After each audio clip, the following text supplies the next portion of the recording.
આમ તો દરેક ગલીની પોતાની એક વાર્તા હોય છે ખરું ને? આજે હું તમને એવી જ એક વાર્તા કહેવાનો છું. કોઈ કાલ્પનિક નહીં, પણ અમારી પોતાની ગલીની વાર્તા. એ રાત્રિના રહસ્યમય ધુમાડાની વાર્તા, જેની પાછળ એક એવું સત્ય છુપાયેલું હતું જેણે બધું જ બદલી નાખ્યું. હા, તો આ અમારી ગલીની વાત છે. એક એવી સમસ્યા જે ધીમે ધીમે ખબર પણ ના પડી અને અમારા રોજિંદા જીવનનો એક હિસ્સો બની ગઈ. પણ અમને કોઈને એ અંદાજો નહોતો કે આ આખી સમસ્યાનો ઉકેલ ફક્ત એક જ વ્યક્તિના હાથમાં હતો. તો આખી વાતની શરૂઆત થઈ રાત્રે આવતા એ ધુમાડાથી. એક એવો ધુમાડો જેણે અમારા બધાના મનમાં એક અજીબ ડર અને ઘણા બધા સવાલો ઊભા કરી દીધા હતા.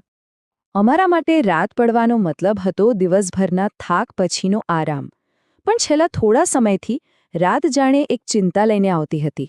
સાંજ પડે ને એટલે મનમાં એક અજાણ્યો ભય પેસી જતો.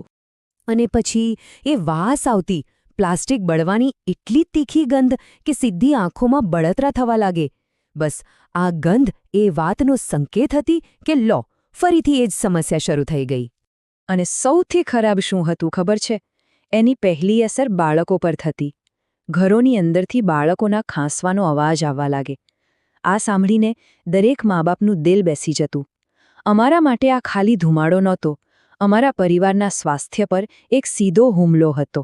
અમે બધા પાડોશીઓ એકબીજાને એ જ પૂછતા, ભાઈ, આ રાતના અંધારામાં આ ઝેરી ધુમાડો આવે છે ક્યાંથી? કોણ છે જે આ કરી રહ્યું છે? આ સવાલ અમારા બધા માટે એક મોટું રહસ્ય બની ગયો હતો. ધીરે ધીરે એ રહસ્ય પરથી પડદો ઉઠવા લાગ્યો. અને જવાબ ક્યાંય દૂર નહોતો, અમારી ગલીમાં જ હતો.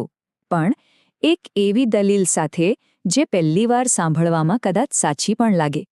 અમારા જ એક પાડોશી હતા, અજયભાઈ. એમને કચરાના નિકાલ માટે પોતાનો એક રસ્તો શોધી કાઢ્યો હતો, જેને આપણે કહી શકીએ ઝટપટ નિકાલ. એમના માટે આ કચરાથી છુટકારો મેળવવાનો સૌથી સહેલો અને ઝડપી રસ્તો હતો. આ એમની દલીલ હતી. અને સાચું કહું તો આપણી સિસ્ટમની ખામીઓ જોતા કોઈને પણ એમની વાત સાચી લાગે. એવું જ લાગે કે માણસ મજબૂરીમાં કરી રહ્યો છે. પણ શું એક સમસ્યાનો ઉકેલ બીજી એનાથી પણ મોટી સમસ્યા ઊભી કરીને લાવી શકાય? તો એમના આ ઝટપટ નિકાલની અસલી કિંમત કોણ ચૂકવી રહ્યું હતું? અમે, એમના પાડોશીઓ. અમારી રાતો બારીઓ બંધ કરીને ગૂંગળામણમાં પસાર થતી. અમારા બાળકો ખાસતા અને ઘરના વડીલોને શ્વાસ લેવામાં તકલીફ પડવા લાગી. કોઈ મોઢા પર કંઈ નહોતું કહેતું, પણ દરેકના મનમાં એક ફરિયાદ તો દબાયેલી જ હતી. પણ પછી એક રાત્રે કંઈક એવું થયું જેણે બધું જ બદલી નાખ્યું.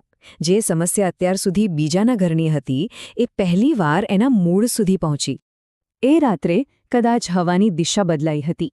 જે ધુમાડો અત્યાર સુધી અમારા ઘરોને પરેશાન કરતો હતો, એ પાછો ફરીને સીધો અજયભાઈના પોતાના ઘરમાં જ ઘૂસી ગયો. અને ત્યારે એમના જ ઘરની અંદરથી એમની પોતાની દીકરી નિશાના શબ્દો સંભળાયા. આ કોઈ પાડોશીની ફરિયાદ નહોતી, આ એક પિતા માટે પોતાની જ દીકરીની તકલીફ હતી. જે પીડા બીજાના બાળકો રોજ અનુભવતા હતા, એ હવે એમના પોતાના ઘર સુધી પહોંચી ગઈ હતી.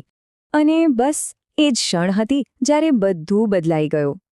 એ પળે અજયભાઈને પહેલીવાર સમજાયું કે એમનો ઝટપટ નિકાલનો ઉકેલ કેટલો મોંઘો પડી રહ્યો હતો. એમની એક નાનકડી સગવડ બીજાઓ માટે કેટલી મોટી અગવડ અને હવે તો પોતાના પરિવાર માટે પણ ખતરો બની ગઈ હતી. એ રાત પછી અમારી ગલીમાં સાચે જ એક મોટો બદલાવ આવ્યો. કોઈ મીટિંગ કે કોઈ ઝઘડો નહોતો થયો, બસ એક વ્યક્તિની સમજમાં પરિવર્તન આવ્યું હતું. હવે અજયભાઈની દિનચર્યા બદલાઈ ગઈ હતી. તેઓ કચરો ભેગો કરતા, પણ એને સળગાવાને બદલે થોડી મહેનત કરીને નજીકના કલેક્શન પોઈન્ટ સુધી લઈ જતા. હા, આમાં થોડી મહેનત વધારે હતી, પણ એનું પરિણામ અમૂલ્ય હતું. અને આ બદલાવ અહીં સાફ દેખાય છે. ક્યાં એ ધુમાડા અને આંખોમાં બળતરાવાળી રાતો, અને ક્યાં આ શાંત અને સ્વચ્છ હવાથી ભરેલી રાતો. અમારી ચિંતા હવે રાહતમાં ફેરવાઈ ગઈ હતી. અમારી ગલીની હવા ખરેખર બદલાઈ ગઈ હતી.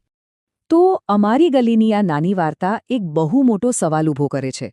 એક સમાજ તરીકે, એક પાડોશી તરીકે આપણી જવાબદારી શું છે? અને એક વ્યક્તિ તરીકે આપણી ભૂમિકા કેટલી મહત્વની છે? હવે આ જુઓ, અહીં જે આંકડો છે ને, એ ખરેખર રસપ્રદ છે. 1. આખી ગલીની હવા બદલવા માટે માત્ર એક વ્યક્તિના નિર્ણયની જરૂર પડી. આ એ બતાવે છે કે એક વ્યક્તિનો નાનો બદલાવ પણ કેટલો મોટો પ્રભાવ પાડી શકે છે. અને અંતે આખી વાર્તાનો સાર બસ આ એક વાક્યમાં છે: કચરો સળગાવવાથી એ ક્યાંય જતું નથી. એ ફક્ત પોતાનું સ્વરૂપ બદલીને હવા દ્વારા આપણા જ ફેફસામાં પાછો આવે છે. તો સવાલ એ છે કે શું આપણે આપણી થોડી સગવડ માટે આપણા અને આપણા પ્રિયજનોના શ્વાસ સાથે રમત રમી શકીએ? વિચારવા જેવો પ્રશ્ન છે, ખરું ને? एक कदम विकसित भारत की ओर।